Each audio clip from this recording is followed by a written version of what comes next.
लाहौर में मूसलाधार बारिश, शहर का बेशतर हिस्सा डूब गया। बारिश का 44 साला रिकॉर्ड टूट गया। हादसात में 2 बच्चों समेत 3 अफराद जाँ बहक, 15 जख्मी।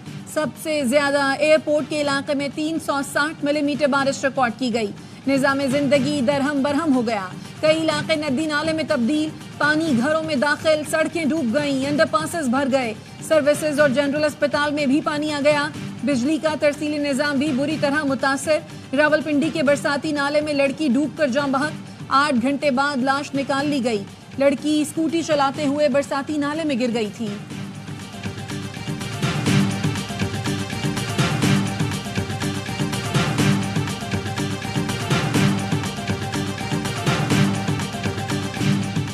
बानी पीटीआई का खुसूसी पैगाम है, 5 अगस्त को अवाम सौबी पहुंचे, जलसे के जरिए बानी पीटीआई से मोहब्बत का सबूत दें।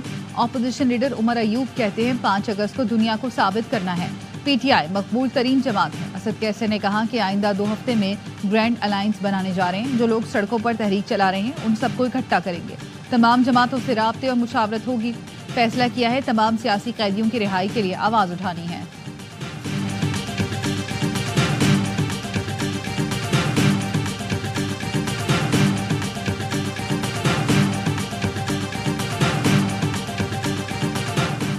सुल्तान राही के डायलॉग मारकर अवामी मसाइल हल नहीं होंगे। वजीर आला केपी जमीनें ना बेचें, हम सूबे का तहफ़्फ़ुज़ करेंगे।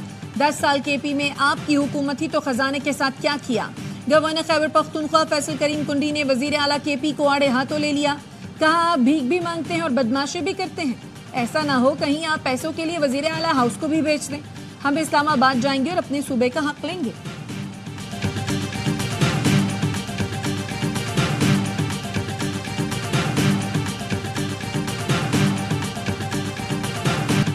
मुस्लिम लीग नून को पीटीआई और फौज में बातचीत से कोई परेशानी नहीं, ना ही फौज में ऐसी सोच होगी कि दोबारा सियासत में मुदाखलत करे।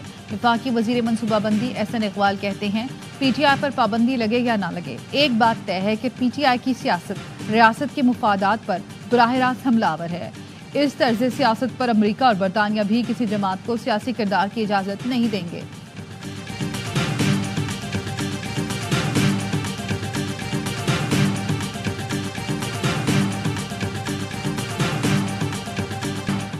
अप्रैल 2019 में लेफ्टिनेंट जनरल फैज हमीद ने जून तक पंजाब हुकूमत, दिसंबर में विफाकी हुकूमत लेने की पेशकश की।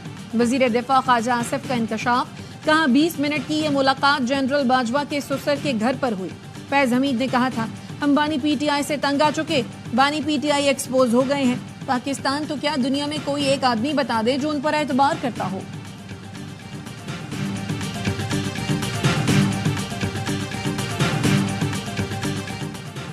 तहरीक इंसाफ के तर्जुमान रऊफ हसन की जमानत मंजूर। District and session court Islamabad ने पेका एक्ट के तहत गिरफ्तार दीगर मुल्जिमान की दरख्वास्त से जमानत भी मंजूर कर ली। मुल्जिमान को 50-50 हज़ार रुपए के मचलके जमा कराने का हुक्म। FIA प्रोसिक्यूटर ने कहा 100 से ज़ायद व्हाट्सएप ग्रुप चल रहे थे जिनसे इश्तियाल फैलाया जाता था। भारत से बात करके बयानिया बनाया जाता है। फिरका वाराना मुहिम भी चलाई जाती है।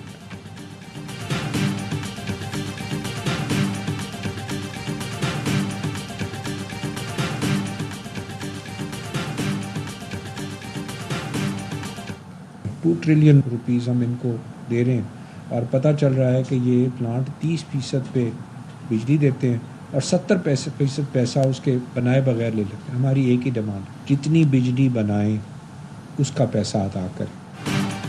कैपेसिटी पेमेंट के नाम पर अवाम का इस्तेहसाल हो रहा है। हम 2 ट्रिलियन रुपए IPPs को दे रहे हैं जो सिर्फ 30% बिजली बनाते हैं, 70% पैसे बिजली पैदा किए बगैर ले रहे हैं। हमारा एक ही मुतालबा है जो जितनी बिजली बनाए उसको उतने ही पैसे दिए जाएं।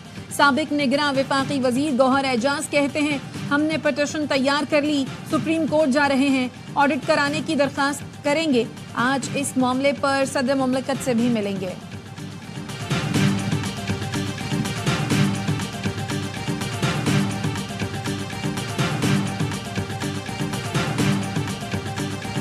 दौर मुज़ाकरात के हो गए। मुज़ाकरात का अगला दौर मीडिया के सामने किया जाए। चूंकि हुकूमत के लोग ये कहते हैं कि जमात इस्लामी की तो तजावीज़ें अच्छी तो हैं लेकिन काबिल अमल नहीं, तो अब हम उन्हें बताएंगे पूरी कौम के सामने कि हुकूमत के पास तो उन चीज़ों का कोई जवाब ही नहीं है। जमात इस्लामी ने मुतालबात तस्लीम करने के लिए हुकूमत को 2 दिन का अल्टीमेटम दे दिया। महंगी बिजली और टैक्सों के खिलाफ धरने से खिताब में हाफिज नेबुर रहमान ने कहा, ये धरना हुकूमत हटाओ तहरीक में तब्दील हो सकता है। मुतालबात नहीं माने तो फिर एहतजाज पूरे मुल्क में फैल जाएगा। हड़ताल होगी, बिजली के बिलों का बॉयकॉट होगा।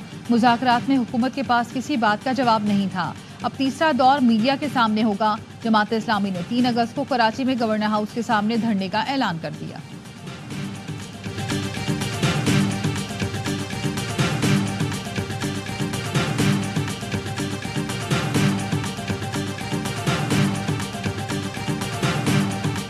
अगर कोई समझता है कि वहाँ धरने से ऐलान करके हम उठ जाएंगे, देखिए ये मुनासिब तरीक़ेकार नहीं है। इसका तरीका यही है कि आप हमारा साथ दें, तजावीज़ दें, बंद कमरे में बैठें, खुले कमरे में बैठें, मीडिया के सामने बैठें, इस पर बातचीत करें, मगर मेरी उनसे दरख्वास्त होगी कि आप एहतजाज ख़त्म कर दें। IPPs का मसला सियासी नहीं, मामले पर मुशावरत जारी है। जमात इस्लामी एहतजाज खत्म करे, आए बैठे बात करे। वज़ीर इत्तलात अता तारड़ की प्रेस कॉन्फ्रेंस, कहा सस्ती बिजली सबका एजेंडा है। कुछ लोग इस मामले को सियासी मकासद के लिए इस्तेमाल करना चाहते हैं। MQM के रहनुमा मुस्तफ़ा कमाल बोले, IPPs के मामलात मईशत का सबसे गहरा जख्म है। वज़ीर आज़म ने यकीन दिलाया कि इस पर काम कर रहे हैं। उम्मीद है बहुत जल्द अवाम को खुशखबरी मिलेगी।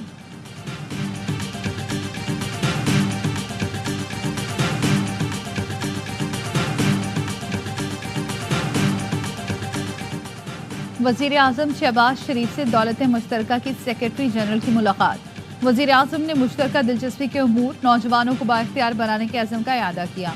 कहा, कम उम्र नौजवानों को जदीद तालीम और फ़नी तरबियत फराहम करना हुकूमत की अव्वलीन तरजीह है।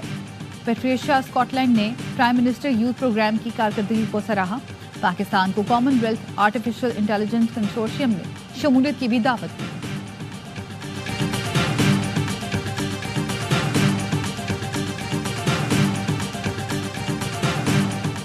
सिंध हुकूमत का कमर्शियल गाड़ियों की डिजिटलाइजेशन और ऑटोमेशन का फैसला। सीनियर सूबाई वजीर शर्जील मेमन कहते हैं, महकमा ट्रांसपोर्ट के सॉफ्टवेयर से PTAs को जोड़ा जा रहा है। रूट परमिट्स और रिन्यूअल के निज़ाम को ऑनलाइन किया जा रहा है।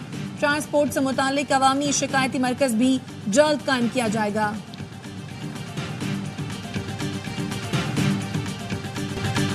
और हमास के सरबराह शहीद इस्माइल हनिया की नमाज जनाजा तेहरान में अदा कर दी गई।